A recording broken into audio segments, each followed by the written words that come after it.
No hay un monopolio para convertirse en millonarios. Si tienen envidia de aquellos que tienen más dinero, no se sienten a lamentarse, hagan algo para ganarlo, pasen menos tiempo bebiendo, fumando y pasándolo bien, y más trabajando duro. Gina Rinehart, la mujer más rica del mundo, dijo esto. De la crisis solo saldremos con esfuerzo. Tenemos que imitar la cultura del esfuerzo con la que trabajan los 7.000 bazares chinos que hay en España. Juan Roch, presidente de Mercadona. Hay que aceptar trabajos aunque sean en Laponia. José Luis Feito, de la COE. Quien se apunte al paro porque sí, habrá que decirle que no. Joan Rosell, también de la COE. El transporte público es demasiado barato. Arturo Fernández, presidente de la Confederación Empresarial de Madrid. Y va la última, el momento es fantástico. Emilio Botín, presidente del Banco Santander. Ya lo decía Warren Buffett, uno de los hombres más ricos del mundo. Claro que hay lucha de clases. Lo que pasa es que vamos ganando nosotros. Ay, ay, ay, cuánto se echa de menos a ese viejo fantasma que metía miedo a los ricos. Bienvenidos a Fort Apache.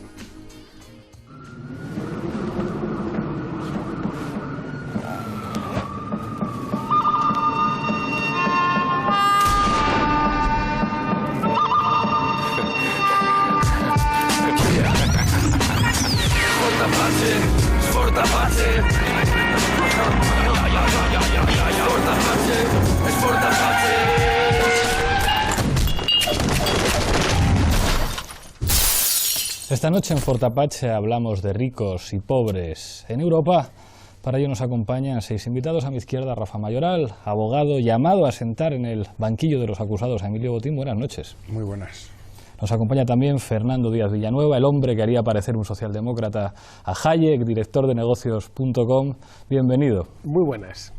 Vuelve Tania Sánchez después de sus campañas guerreras en Al Rojo Vivo. Gracias por estar aquí. Gracias a vosotros. Manuel Llamas, el enfant terrible de la Escuela de Salamanca y director del Área Económica de Libertad Digital. Bienvenido. Un placer. Emmanuel Rodríguez, de la Fundación de los Comunes. Buenas noches. Y por último, Rubén Herrero de Castro, profesor de Ciencia Política, analista político y thatcheriano convencido. Bienvenido a Fort Apache. Siempre, bienvenido. Enseguida empezamos a discutir, pero antes, en el punto de mira, dentro vídeo. Desde el inicio de la crisis, el paro y los recortes han asolado a Europa, provocando que millones de personas hayan sido arrojadas a la pobreza. En las calles de las principales ciudades europeas han aumentado el número de sin techo, mientras que la precariedad laboral ha generado que ni aun teniendo trabajo esté garantizado un nivel de vida digno. Las políticas impulsadas por los organismos oficiales de la Unión Europea priorizan el pago de la deuda a costa de recortar derechos sociales. Ante la extensión de la miseria, surgen alternativas como los comedores sociales o las ocupaciones de viviendas, aunque también discursos que intentan explotar esta situación para criminalizar a los pobres. En Fort Apache nos preguntamos qué políticas han provocado esta situación y buscamos respuestas para salir de ella.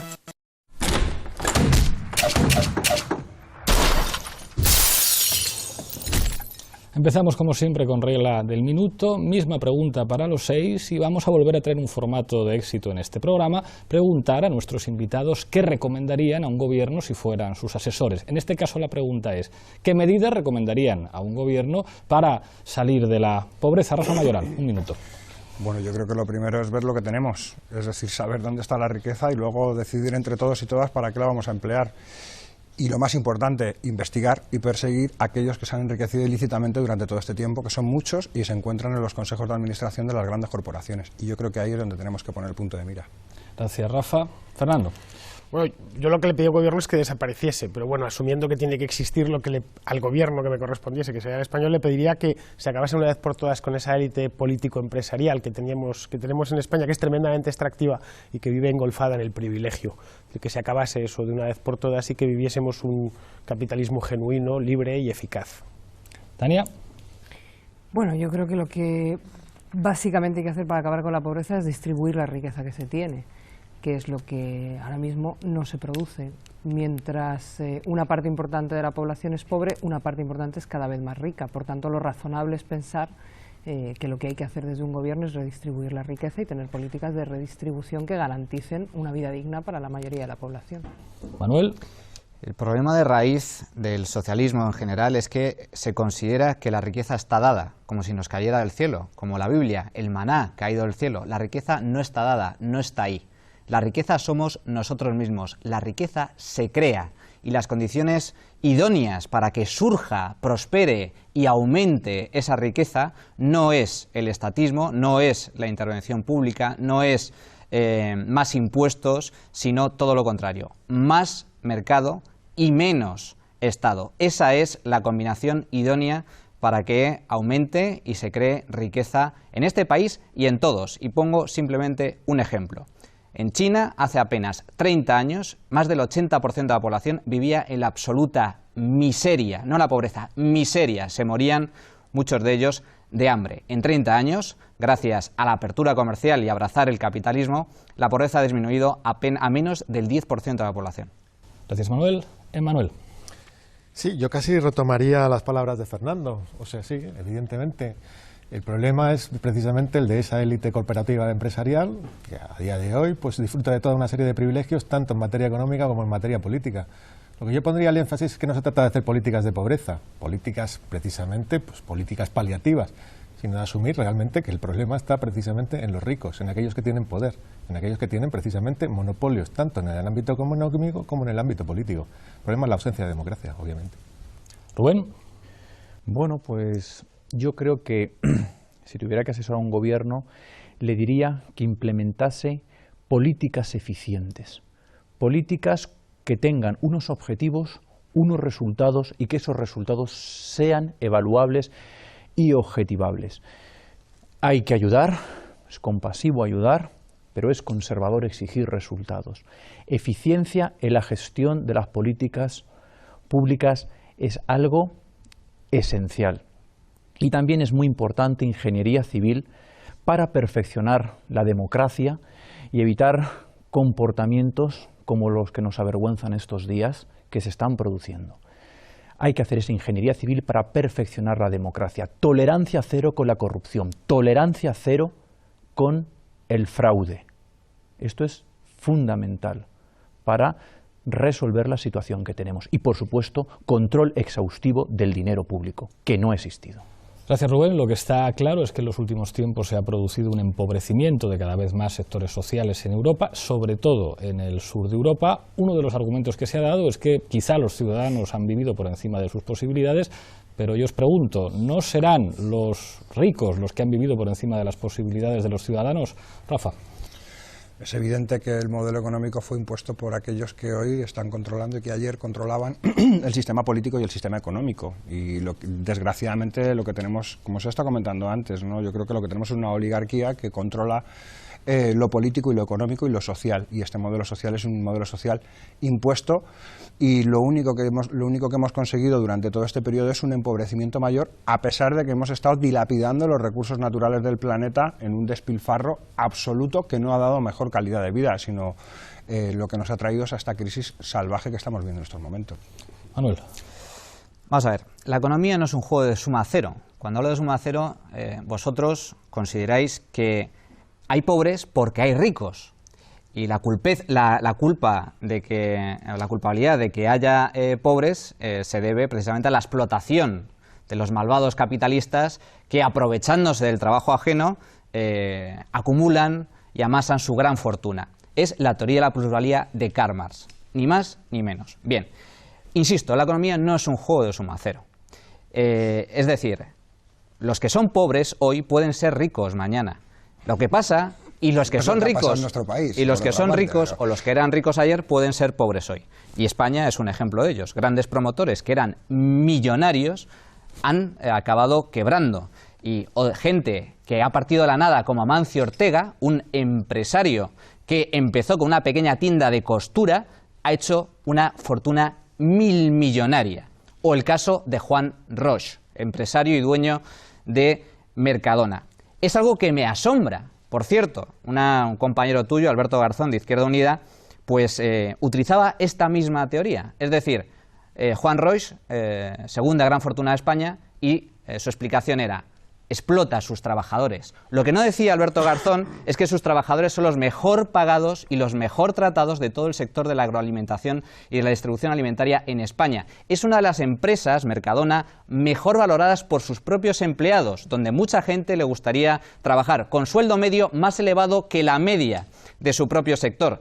Y evidentemente, Mercadona nació de la nada. Nació como una pequeña tienda de alimentación, de supermercado, de barrio, que fue creciendo a base de esfuerzo, tesón y mucho ingenio por parte de su dueño, de ese empresario. Gracias a Juan Roix, no por culpa de Juan Roix, viven más de 74.000 familias que están empleadas por esa empresa. Y de forma indirecta 400.000 personas en España. Por lo tanto, es mentira que la culpa de que haya pobres sea de los ricos, al igual que era mentira que la culpa de los males de los alemanes en los años 30 fuera de los judíos. Tiempos de Weimar, Tania. Bueno, a mí me llama la atención esta especie de ensoñación en la que los ricos se hacen ricos por sí mismos y por gracia divina, como si ninguno de los empresarios de los que mencionas tuviesen toda una política fiscal y toda una política estatal al servicio de los intereses de su capitalismo. Y esta es la clave de la teoría de la plusvalía. No hay un sistema capitalista que no esté beneficiado por el Estado, no existe, se alimentan mutuamente y es mentira. Lo que es mentira es que el Estado o que el mercado pueda funcionar al margen de un poder político que beneficia sus intereses.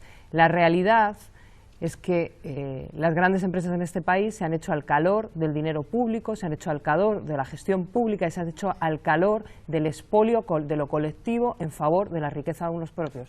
Y la prueba de eso son los datos. Si todo el mundo estuviese empobreciendo, si hubiese banqueros y empresarios saltando por la ventana, estaríamos pensando que hay un problema de la economía en la que podría tener cabida esa explicación de que no es suma cero. La realidad es que mientras hay millones de personas en este país con una situación de pobreza extrema, hay cada vez más ricos y los ricos cada vez son más ricos. Por tanto, está claro que hay una desigual distribución de la riqueza.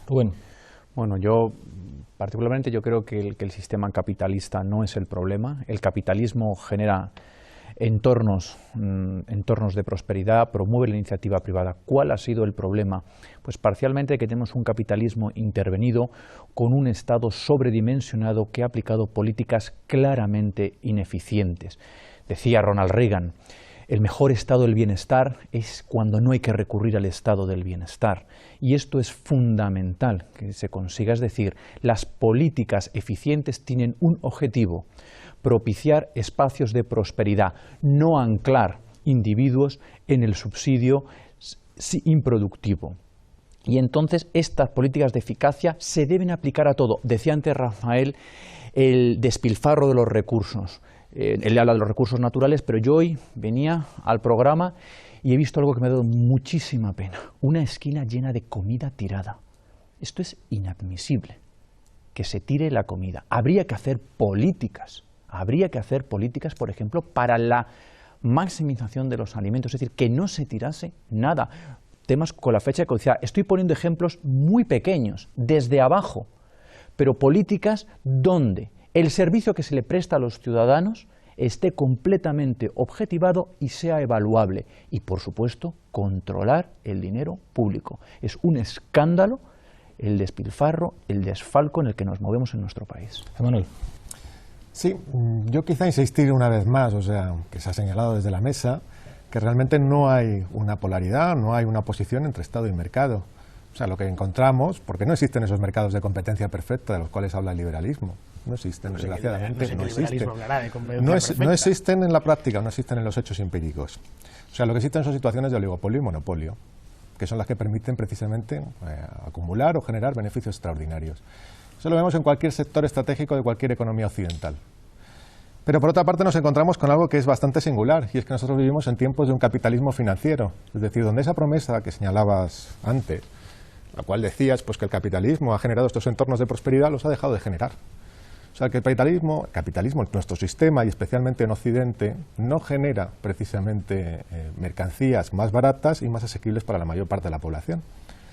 No lo genera desde hace ya relativamente bastante tiempo, por lo menos las últimas 3 décadas, en donde lo que hemos visto es que buena parte de la población se ve sometida a un empobrecimiento de sus condiciones de vida, a una disminución de su capacidad de proyectarse. Hay una clara crisis de las clases medias en todo Occidente, y lo que nos encontramos es que precisamente esos entornos de prosperidad se producen en otro lugar, con marcos, además de regulación política, claramente no democráticos, precisamente autoritarios. Me sorprende que se defienda el capitalismo chino, que al fin y al cabo es un capitalismo gobernado por el Partido Comunista Chino, como un ejemplo de liberalización económica. Evidentemente ha conseguido las tasas de crecimiento más elevadas de todo el planeta. Toda la historia de la economía moderna. Tasas de crecimiento del 10%. Pero sin esa regulación autoritaria no hubiese sido posible. Paradojas de la vida. No hay oposición entre Estado y mercado. Es decir, hay una inmigración constante. Y deberíamos hablar otra vez, como se hablaba antiguamente, de economía política. Es decir, la economía es siempre economía política.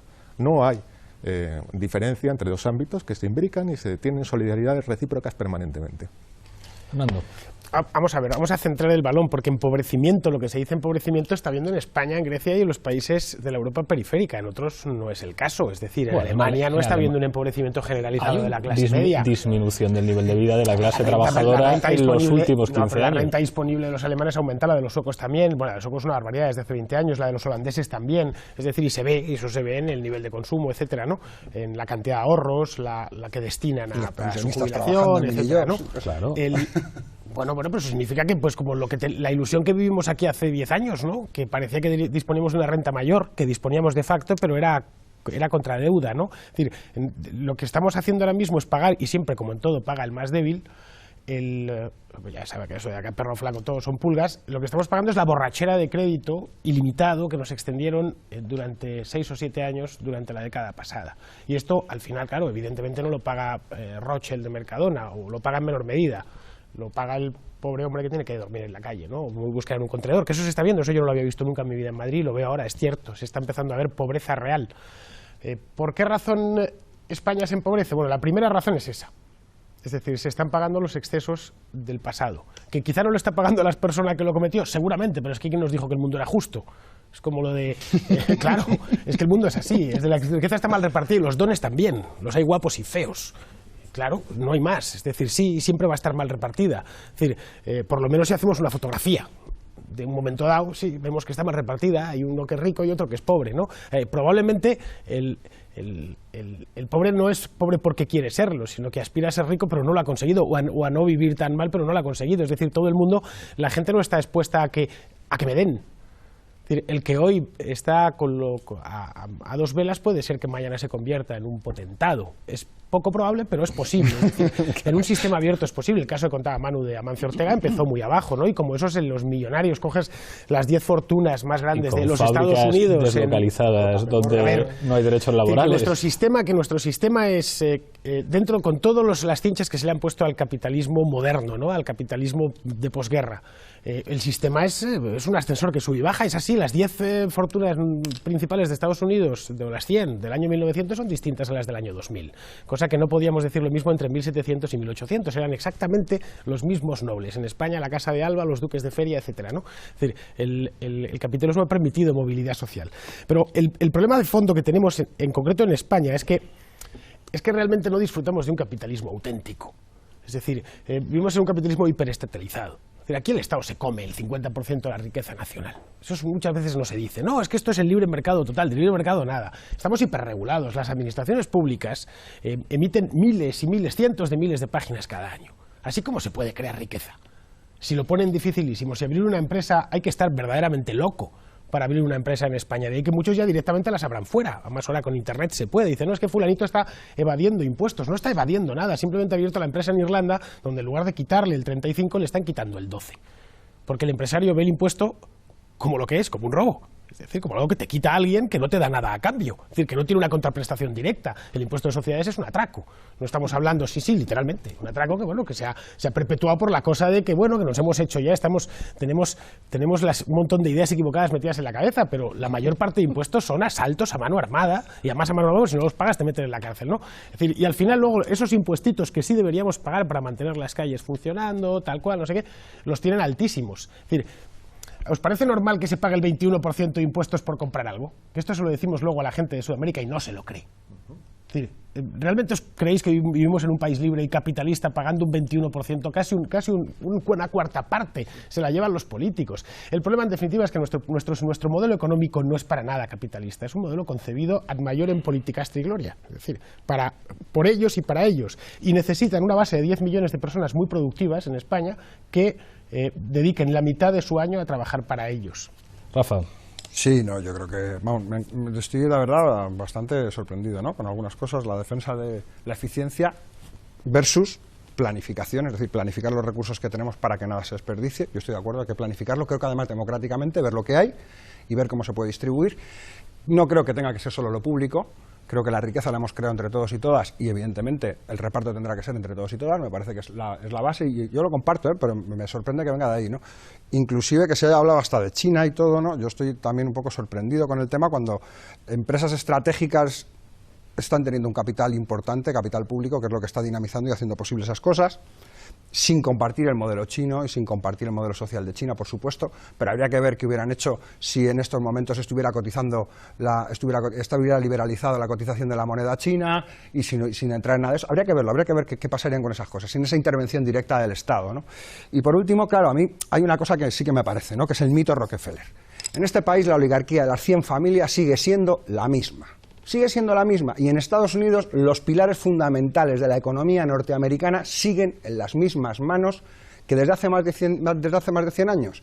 Y eso lo reconoce todo el mundo. Es decir, JP Morgan no se ha creado de un hombre emprendedor ni nada por el estilo, sino del comportamiento mafioso que se dio en el siglo XIX para apoderarse de monopolios que provenían del Estado. Y como decía Milton Friedman, yo sé que a veces no hay... Los Morgan ya no viven de eso, es una firma. Ya, pero que vienen de ahí. Pero lo interesante es lo que decía Friedman, ¿no? Que a mí me parece muy interesante lo que decía. Dice, le preguntaban, bueno, pero eso de lo de la libre competencia y tal, al final se produce concentración y monopolio. Y dice, sí, pero yo siempre preferiré un monopolio privado a un monopolio público. Sí, esa es la diferencia. Esa es la diferencia. No porque se pueda romper, sí, sino porque se lo van a llevar mis amigos, que es diferente, ¿no? Ese es un poco el planteamiento que se tiene, por eso hoy todo el planteamiento es primero, quebramos el Estado para poder justificar su privatización y entregar en estos momentos, que eso es el planteamiento que tienen evidentemente las políticas neoliberales, primero nos cargamos la eficiencia de los servicios públicos para poder privatizarlos y ponerlos en manos de nuestros amigos, además, porque normalmente suelen ser sus amigos, como está pasando en la sanidad, como está pasando en todos los sectores, como pues se quiere hacer también a medio plazo en cuanto se pueda con las pensiones, es decir, hay todo un planteamiento de controlar los bienes comunes. Yo creo que el planteamiento es justamente el contrario el que hay que hacer. Es decir, hay que poner la riqueza que crea el conjunto de la sociedad, porque la crea el conjunto de la sociedad, hay que ponerla al servicio de la sociedad. Y yo comparto contigo y yo con esto acabo. Yo no estoy de acuerdo con que el IVA tenga un 20%, porque yo creo que donde tenemos que darle duro no es ahí. Donde tenemos que dar duro es en otra parte. Evidentemente no en el impuesto sobre el consumo, sino evidentemente en el impuesto sobre las grandes fortunas, y hay que ver cuánto de ilícito es el enriquecimiento de más de uno, porque a más de uno aquello que se ha obtenido fruto de delitos o de ilícitos, lo que hay que hacerlo no es ni expropiarlo siquiera.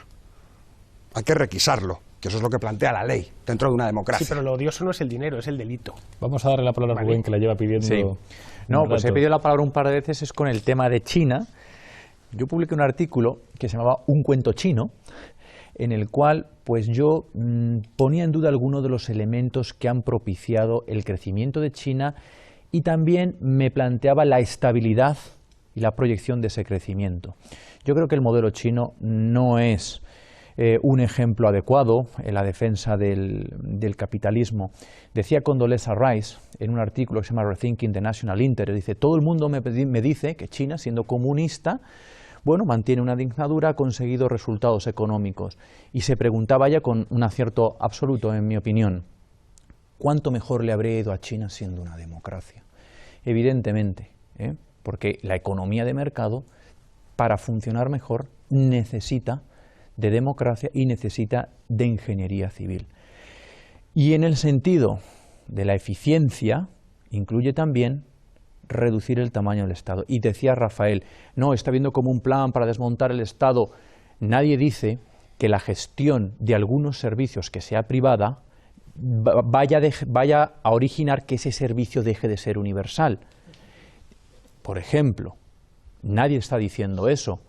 Nadie está diciendo eso. Tania, y pasamos a Zapin. Sí, me sorprende que después de revisar un poco la historia y siendo profesor de ciencia política, yo creo que lo tienes claro, se empeñe una vez más en que el capitalismo necesita de democracia para desarrollarse, cuando es obvio, y a lo largo de la historia se dan un montón de situaciones, y China habéis puesto vosotros de ejemplo, en el que el capitalismo se ha desarrollado maravillosamente bien en contextos de dictadura, ¿no? Y ahí están todas las dictaduras latinoamericanas, y Chile, yo creo que como máximo exponente de cómo bueno, pues pero funciona mejor con democracia. No es condición necesaria. En Chile no funcionaba bien con democracia el capitalismo. No es condición necesaria en ningún caso la democracia para el desarrollo del capitalismo. Pero eso es una afirmación más, como ha hecho también Fernando unas cuantas, de esto es así. Los ricos son ricos, los pobres son pobres, el mundo es así. No, es que esto no es así. Es que el sistema en el que vivimos es un cúmulo de condicionantes históricos y de decisiones políticas que tienen que ver con una lucha de poder, de quién tiene más peso, de si tiene más peso el capital y los intereses del capital, o si tienen más peso los trabajadores y los intereses de los trabajadores. Y este es el avance de la historia y esta es la lucha de historia. En ese marco, la borrachera de crédito no es algo que aparece porque sí cae del cielo y la gente dice me voy a endeudar hasta las cachas. Es una decisión política de la medida en que yo ya no tengo capacidad de mantener las condiciones de vida de la clase media y a la vez de seguir produciendo con los márgenes de beneficio, necesito endeudarlos, y esto es así, y cuando se acaba ese proceso de endeudamiento se va a un proceso de empobrecimiento de la riqueza, y no es una condición de guapos y feos. Hay elementos que lo determinan los genes, pero eso no tiene nada que ver ni con el orden social, ni siquiera con ser guapo y con ser feo, porque ahí está toda la gente rica que desde luego tiene muchas condiciones para ser mucho más guapa y se puede intervenir. Yo creo que al final la realidad es que la única manera de entender un sistema que sea capaz de dar condiciones de vida dignas es poner en margen la riqueza general, la que genera la sociedad, y redistribuirla a través de los impuestos. Y yo, igual que Rafa, estoy de acuerdo en que los impuestos, los directos, sobre los hechos, no sobre el consumo, que paga lo mismo botín por comprarse un CD que cualquier pobre de este país. Enseguida seguimos discutiendo, tenemos un zapping muy especial en el que les presentamos a una heroína de los ricos del mundo, la que les hizo unirse. Con todos ustedes, Margaret Thatcher. We conservatives believe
Capitalismo popular.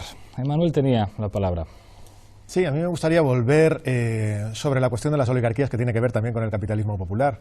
Es decir, pensar, sí, podríamos considerar que en las sociedades modernas han sido sociedades mucho más móviles, que ha habido una relativísima circulación de élites, es decir, que ha habido gente que verdaderamente desde estratos bajos ha pasado a engrosar lo que podrían ser los estratos superiores de la sociedad en términos de riqueza, en términos de acceso al poder político. Pero en realidad lo que nos vamos a encontrar es que las dinastías económicas en toda Europa, no solamente en España, más o menos son las mismas desde la formación de los distintos capitalismos nacionales o de los distintos estados modernos que se pueden recorrer pues, en los últimos 150, 200 años, ¿no?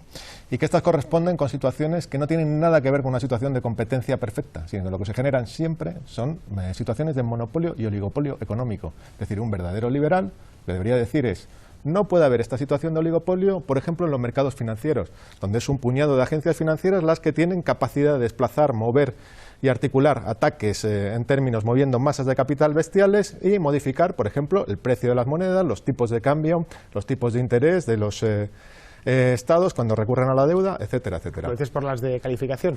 ¿Qué? Por las agencias de calificación. No solamente por las agencias de calificación, sino porque nos vamos a encontrar que las grandes sociedades de inversión son unas poquitas, un puñado de ellas. Un ejemplo bien simple, BlackRock, que podemos considerar como una de las grandes de las grandes agencias financieras. Pues BlackRock tiene la capacidad, en su cartera, gestiona más o menos lo mismo que el Producto Interior Bruto de un país, evidentemente no pequeño, como pueda ser Alemania. 3 y pico billones de euros. Son cantidades monstruosas. Hablar de que eso es una situación de competencia perfecta...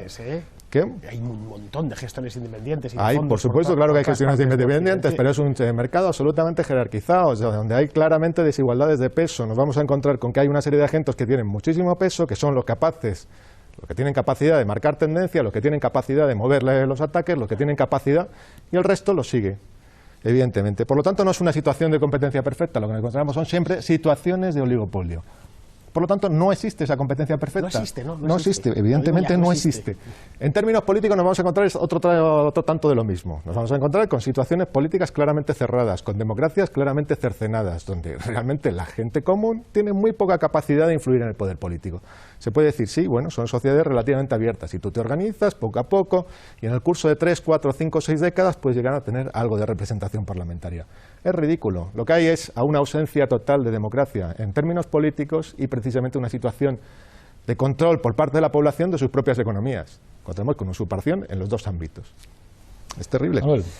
Se han dicho muchas cosas, pero me gustaría resumir, aunque sea de forma telegráfica. Habláis de dinastías de millonarios que llevan implantadas en este país y en general en todos los países capitalistas por los siglos de los siglos. Es mentira. Es que es una gran falsedad, es decir, y no entiendo cómo podéis decir semejante estupidez. Amancio Ortega no proviene de ninguna familia rica. Rosalía Mera, déjame acabar, yo no te interrumpo. Rosalía Mera tampoco, por cierto, desgraciadamente fallecida. Bill Gates empezó en un garaje. Steve Jobs más de lo mismo, era de una familia humilde que ni siquiera decidió no acabar la universidad. Es mentira.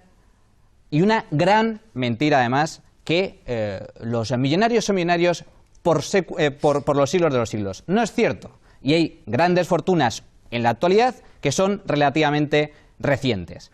Donde existe una fortuna que es inamovible son las élites extractivas que proceden del Estado y que son las que se aprovechan del resto de ciudadanos.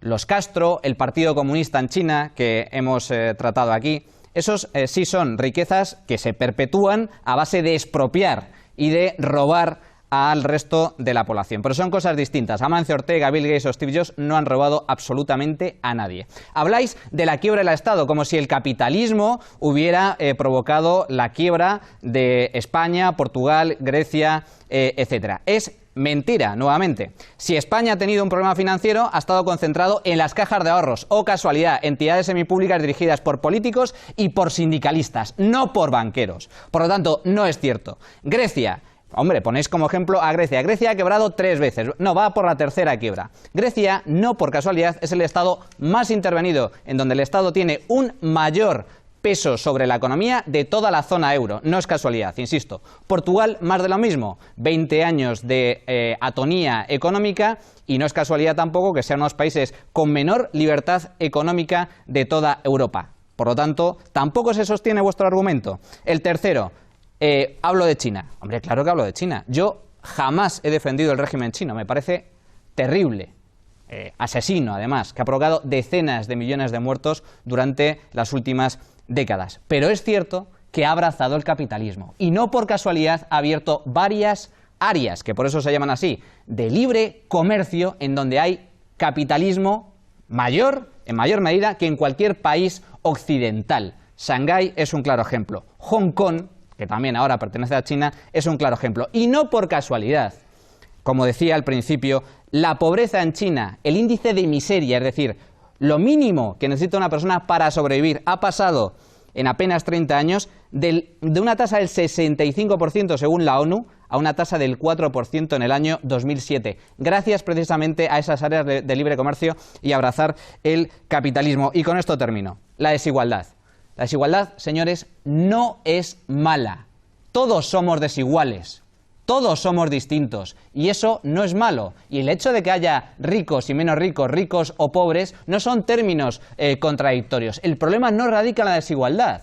El problema no radica en la desigualdad. Lo que yo defiendo es la necesidad de que los ricos pueden ser más ricos y los pobres cada vez más pobres y los pobres cada vez menos pobres, pero siempre este proceso de cada vez más riqueza y que los pobres sean cada vez menos pobres se da precisamente en economías libres, donde existe el capitalismo, no donde existe un elevado intervencionismo. Y es que no se puede redistribuir la riqueza si ésta no se crea. Y para que se cree riqueza se necesita libertad económica. Porque si no hay libertad económica y lo único que tenemos es Estado, y vosotros sois un claro ejemplo, defensores de modelos estatistas y comunistas, lo único que hay que redistribuir es la miseria, no la riqueza. Tania. Yo creo que aquí el único que ha hablado de modelos estadistas eres tú, que has hablado del Partido Comunista chino y de China. El resto de lo que estamos hablando es de sistemas que sean justos y que organicen la riqueza que genera la sociedad civil de acuerdo a mecanismos democráticos que decide la propia sociedad civil en cómo se redistribuyen. Es decir, estamos hablando de una democracia que alcance el aspecto económico. A mí me maravilla, primero, que tengas esa capacidad de ponernos a nosotros palabras que nadie ha dicho en este lado, y segundo, que tengas esa capacidad de dividir las consecuencias de elementos políticos con respecto a los elementos económicos, ¿no? Estamos muy contentos con China porque ha abrazado el capitalismo y, bueno, condenamos esa cosa política, pero no tiene relación, tiene una relación absoluta. Como hay una relación absoluta entre la riqueza de Amancio Ortega y cómo produce, cómo da el salto a ser una gran producción de textiles en deslocalizando buena parte de su producción en sitios como Bangladesh, donde muere la gente para que él pueda producir a unos costes mucho más baratos. No es cierto. Hombre, no es cierto. Es absolutamente cierto. No es cierto. Es absolutamente cierto que Amancio Ortega produce en condiciones de esclavitud dentro y fuera de España. Dentro y fuera de España. Y que eso es lo que le permite... Hay esclavos en España. ¿Estás llamando a los trabajadores de Inditex esclavos? A todos, pero desde luego... ¿A todos? Desde luego, Amancio Ortega... No, a todos no. No ha dicho que no a todos. He dicho no a todos. A algunos, a trabajadores de Inditex en España son esclavos. ¿Sabes cuáles? Los que no están contratados directamente. Los que son subcontratas de subcontratas de subcontratas de subcontratas que al final producen lo mismo que permite venderse a un precio elevadísimo, pero que ha tenido un coste de producción bajísimo a cambio de la Según tú, eso es esclavitud. Hombre, claramente. Estar metido en una fábrica haciendo telas a un precio que no te permite vivir dignamente durante horas y horas en condiciones insalubres, yo eso lo llamo esclavitud, sí, como lo llamas. Es la izquierda, la Iglesia Católica la que dice que hay cada vez mayor número de personas que trabajando, teniendo un salario, viven en condiciones de pobreza, o sea que no tiene para llenar la nevera de productos de primera necesidad. Fernando. Ahora vamos a afinar ciertas cosas, para que queden claras ya. Bien, la conferencia perfecta no existe, eso es una paja mental de los economistas del equilibrio, que se pasaron medio siglo. ¿El que no existe, Fernando? La competencia perfecta. Haciendo unos cálculos ahí, claro, no les salió nada a los economistas matemáticos, eso no existe, es imposible, porque no hay nada perfecto en el mundo. Nosotros somos imperfectos, entonces todo lo que podemos producir es necesariamente imperfecto. Lo que sí se puede ver es sistemas eficaces e ineficaces. El capitalismo lo es en grado extremo cuando se le deja funcionar. Y luego, por otro lado, efectivamente, el capitalismo no necesita la democracia representativa, ¿no? Deriva en democracia representativa siempre que se aplica, en el medio o en el largo plazo. El capitalismo necesita paz, es decir, que no hay, la gente no se esté matando, necesita paz. Bueno, tiene sus ventajas en la guerra también. No, el capitalismo, el genuino, la guerra la buscan los estados, la buscan los gobiernos, para imponerse por cuestiones de supremacía, etcétera, ¿no? Por quedarse con el terreno nacional. El mercader, ese personaje tan honorable que todos deberíamos esperar, ser genuinos mercaderes, lo que busca es paz, es seguridad de los contratos, es decir, imperio de la ley, gobierno limitado, y ya está, eso lo metes en el cóctel, haces así y te sale Singapur. fuera, no hay más. Singapur es una democracia así asá, la democracia política, quiero decir, así asá, bastante mejor que China, indudablemente, ¿no? O que Vietnam. En el largo plazo estoy convencido que Singapur irá siendo una democracia más homologable a las occidentales, también es que se ha desarrollado hace poco tiempo, y aun con esas, aun sin tener democracia política, o en el caso de Chile, el cierto capitalismo empezó a funcionar muy bien en tiempos de Pinochet y los chilenos aumentaron su renta disponible, pero terminó curiosamente en una democracia representativa, ¿vale? Pero es que yo creo que deberíamos dejar de obsesionarnos con la democracia y empezar a fijarnos más en la libertad. Es decir, que seas libre. No hay más, sí, así lo digo. Es decir, a mí si no me enredan, que yo no voto. Y como yo, el 30% de los españoles somos el principal partido de España. Sí, los abstencionistas, ¿vale? No voto, no me intereso de lo que hacen estos, tal, me limito a pagar, eso sí, religiosamente, ¿vale? Para que ellos puedan mantener todo su tinglado montado. Y bueno, pago para la fuerza, si no me meten en la cárcel. O me multan, o me busco muchos líos. Bien. El primer partido de España, el de la abstención, el del 30%, que será mayor en las próximas elecciones, lo que queremos es que nos dejen en paz, queremos libertad. Queremos montar nuestro propio negocio, tener nuestros hijos, hacer nuestras propias cosas, salir y entrar del país a placer. En fin, yo prefiero un país libre a un país democrático. El ejemplo clarísimo era la Alemania del Este, que se la llamaba era la República Democrática Alemana, la República de las Tres Mentiras. Ni era república, ni era democrática, ni era alemana. Bien, yo me quedaba con la del Oeste, que era tal vez menos democrática, pero bastante más libre. Rafa. Sí, hay algunas cosas que todavía me tienen un poco en shock, ¿no? Por sobre todo, hay que ser un poco honestos con la verdad. Hay que ser un poco honestos con la verdad. Entonces, es importante que sepamos que el sector financiero en nuestro país se ha ido al carajo por cumplir con los dictados de los grandes inversores internacionales. Y porque los gestores de lo público... ¿Me dejas terminar? Porque los gestores de lo público se pusieron a bancarizar las cajas y a ser un vehículo instrumental de los grandes inversores internacionales. Igual que hicieron en Estados Unidos con entidades similares en la época de Ronald Reagan. Entonces, eso es importante que también lo tengamos claro porque es que quiebra todo por el mismo sitio.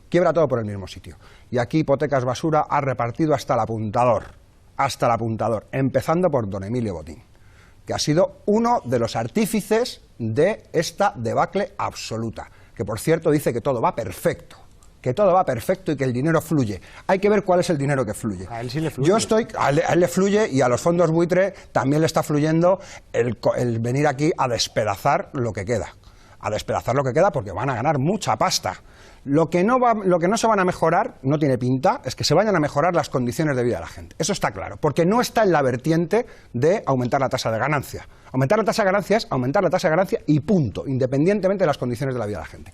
Y eso implica que el capitalismo tiene sus momentos. Hay momentos de paz y hay momentos de guerra. Y hay momentos en los que aumentar la tasa de ganancia requiere de guerras. Y cuando toca y hay guerras y se destruyen países y lo que haga falta, y la bandera norteamericana defiende los intereses, y los marines norteamericanos defienden los intereses de sus grandes corporaciones con la punta del fusil. Y así lo han dicho todos los presidentes norteamericanos. Venimos a defender los intereses de nuestros ciudadanos y nuestros intereses. Y han intervenido, han invadido países los que ha hecho falta, y no en defensa de la libertad, sino en defensa de sus intereses económicos.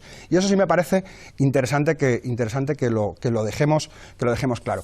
En cuanto a la posibilidad de que nos toque la lotería, bueno, pues es parecida a la de que nos podamos convertir en ricos. De hecho, a veces la oligarquía lleva mal eso de que la gente prospere. Habría que preguntarle a Mario Conde qué tal lo llevó él. ¿Qué tal lo llevó él y cómo le ajustaron las cuentas los oligarcas de este país cuando se metió donde no debía? Porque las oligarquías no perdonan ni a uno ni siquiera a los recién llegados. Y la desigualdad, la paz y la libertad. Yo también creo en la libertad. Pero precisamente creo que para construir la libertad es necesario construir la democracia. Es decir, que entre todos y todas podamos decidir lo que se hace con las cosas que creamos entre todos y todas. Y que evidentemente el acaparamiento genera problemas. Y creo además otra cosa, también hay otro dogma, ¿no? Y concluyo ya. Siempre fueron las cosas así. No, las cosas han ido cambiando a lo largo de la historia. No siempre fueron las cosas así. No quiero que volvamos al pasado. Hemos ido evolucionando. Creo que podemos dar una evolución y cambiar las cosas y que las cosas sean diferentes. Y creo que tenemos la capacidad para hacer que los derechos humanos, aparte de ser una declaración muy bonita, se conviertan en una realidad concreta haciendo algo que es muy sencillo, decidiendo entre todos qué hacemos con lo que producimos todos. Bueno, evidentemente el acaparamiento, cuando es ilícito o cuando es ilegítimo, evidentemente generaría esa situación problemática a la que tú aludes. Un acaparamiento de la riqueza o de la propiedad legalmente, legítimamente conseguido, no me causa ningún problema que exista.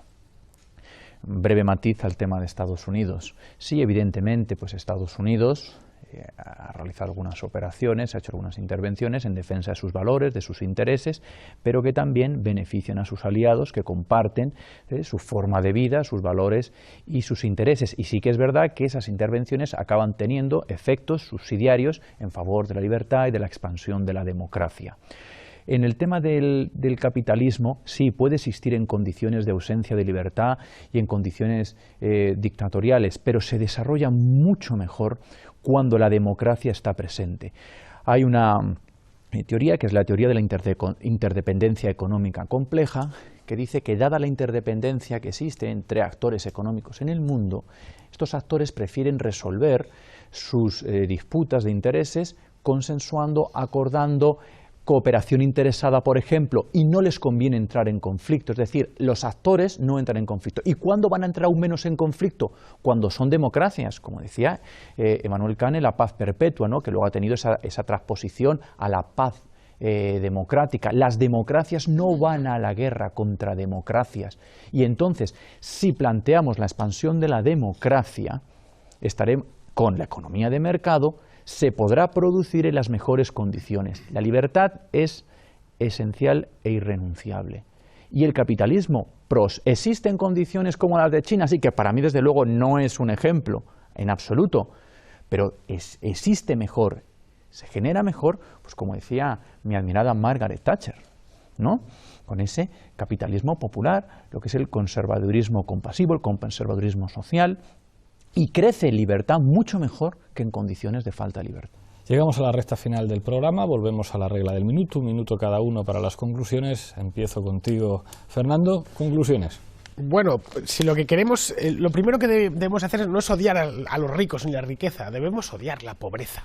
Eso es lo fundamental. Entonces, para acabar con la pobreza, con el objeto de nuestro odio, hay sistemas que funcionan y sistemas que no.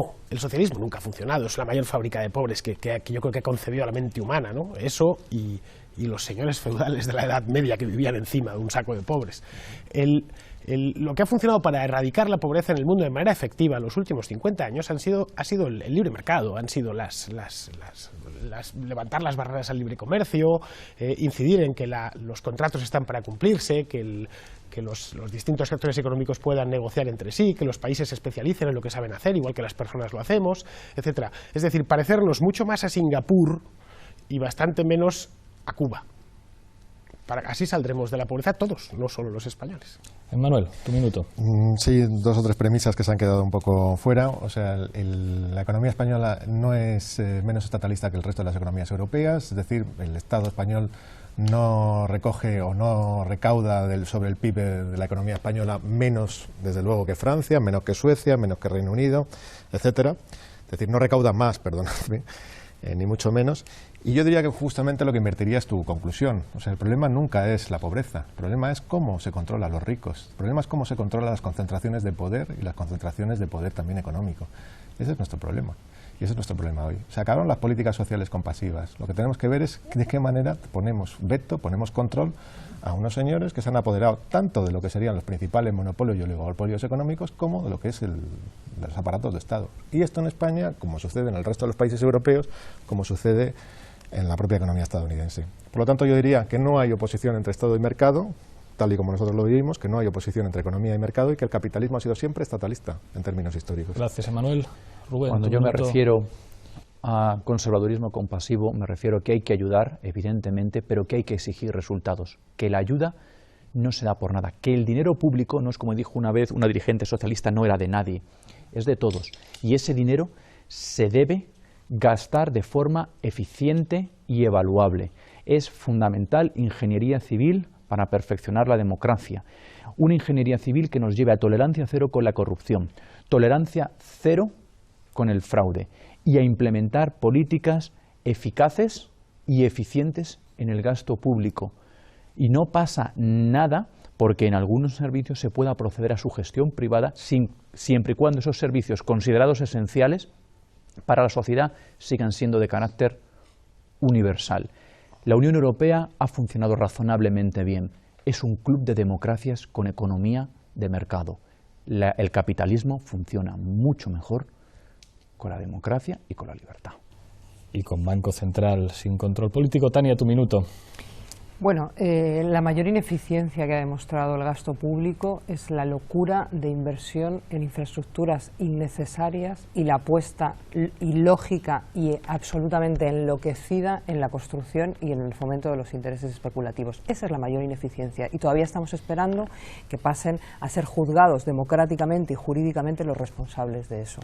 Eso por un lado. Por otro lado, me parece que hay una cosa que hay que decir claro, esa oposición entre libertad y democracia solo es radicalmente oponible en la medida en que tú entiendas, Fernando, que puedes ser libre en una sociedad en la que vives con otros, sin que haya una manera de pactar colectivamente cómo nos organizamos, y eso no es posible. Para que uno pueda ser libre en una sociedad que comparte con otros, tiene que ser capaz de llegar a acuerdos en que los intereses de unos y de otros estén medidos. Hasta ahora los intereses que se imponen son los de los poderosos y los ricos, y ya va siendo hora de que se impongan los intereses de las clases bajas, y para eso solo es posible el sistema democrático. Tania, ¿llamas?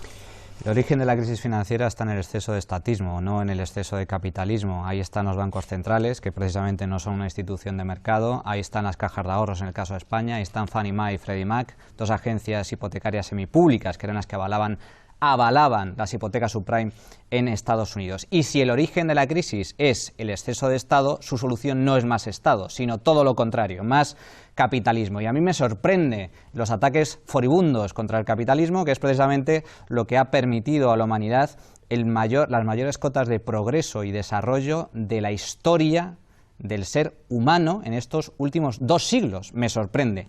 Y me sorprende el ataque al capitalismo cuando ha sido la globalización. Al fin y al cabo, el capitalismo global el que ha permitido reducir la pobreza, la miseria en el mundo del 50% de la población a tan solo el 22% de la población desde el año 1990 hasta el año 2010. Gracias, Manuel. Rafa, tu minuto. El capitalismo ya ha aportado todo lo que podía aportar y es el momento de construir una nueva democracia. Y yo comparto algo que se ha planteado en la mesa, y es que es necesario una nueva ingeniería civil.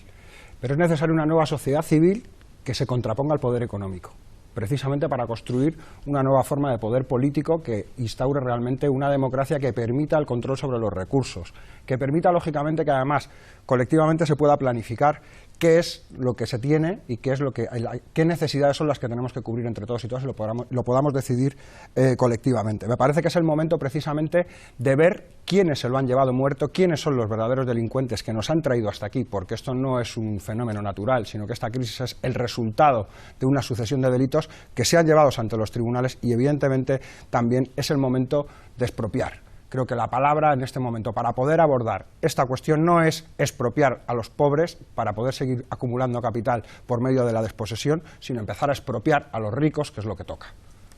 Muchísimas gracias, Rafa, muchísimas gracias a los 6. Pobre Keynes, que vino a salvar el capitalismo con inversiones públicas para favorecer la demanda y el consumo, y le llamaron socialista. Seguiremos ofreciendo los debates más serios de la televisión aquí, en Fuerte Apache. Hasta pronto.